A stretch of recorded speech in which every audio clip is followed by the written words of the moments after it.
Manchester United's season lurched further into turmoil Sunday after a 3-1 loss to Brighton in the Premier League. Goals from Yankuba Minte, Kaoru Mitoma, and Jorginho Rutter at Old Trafford consigned United to a 10th defeat in the league.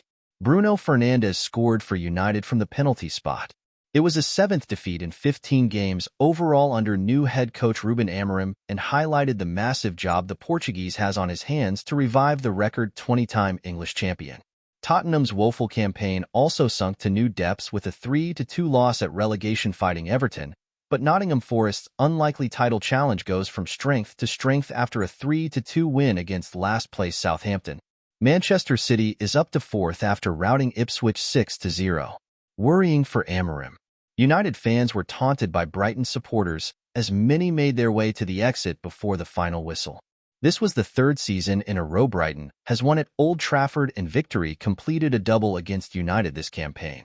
6 defeats from the first 12 home league games of the season is United's worst run since 1893-94, according to the Premier League statistician Opta, and Amorim admitted his team may have hit a new low in the club's storied history. We've got all the bad records as losing games at home, losing games in the Premier League, so we are really underperforming. And we need to win games, that's all, he said. A glum-looking Amorim watched on from the sidelines as his team went behind in the 5th minute. Fernandes equalized before the break, but Brighton took control in the second half with Mitoma converting at the far post on the hour and substitute Rutter taking advantage of United goalkeeper Andre Onana's error when failing to keep hold of a simple cross. Amorim was brought in to turn round United's fortunes after more than a decade of on-field decline since former manager Alex Ferguson retired in 2013. But despite arriving with a big reputation, having led Sporting Lisbon to 2 Portuguese league titles, he has been slow to have a major impact in England. A recent draw against league leader Liverpool and victory against Arsenal on penalties in the FA Cup did a lot to lift the mood around the club. But given shootouts are officially recorded as draws, it is only 1 win in 8 games for United. Before kickoff, United fans paid tribute to iconic striker Dennis Law, who it was confirmed on Friday had died, aged 84. Spurs sliding.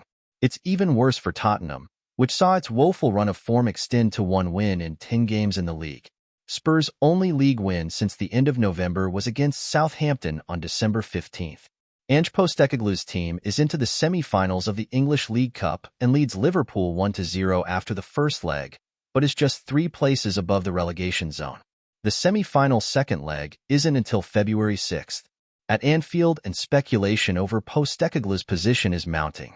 Dominic Calvert-Lewin, Iliman Ndiaye, and Archie Gray, own goal, all scored for Everton before half-time at Goodison Park.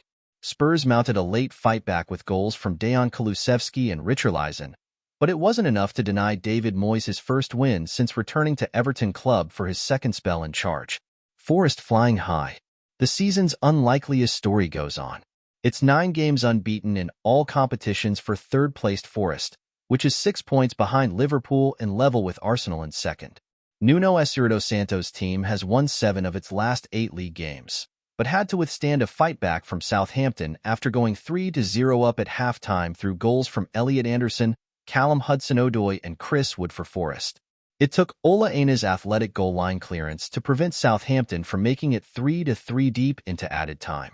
Jan Bednarek and Paul Onuachu scored for Southampton. City rout. Fresh from signing a new contract until 2034, Erling Haaland was on the scoresheet as defending champion City routed Ipswich at Portman Road. Haaland's 22nd goal in 29 games this season came when City was already 4-0 up against relegation-threatened Ipswich. Phil Foden scored 2, with Mateo Kovacic, Jeremy Doku, and James McAtee also netting. The win moved City up to 4th on goal difference ahead of 5th-placed Newcastle.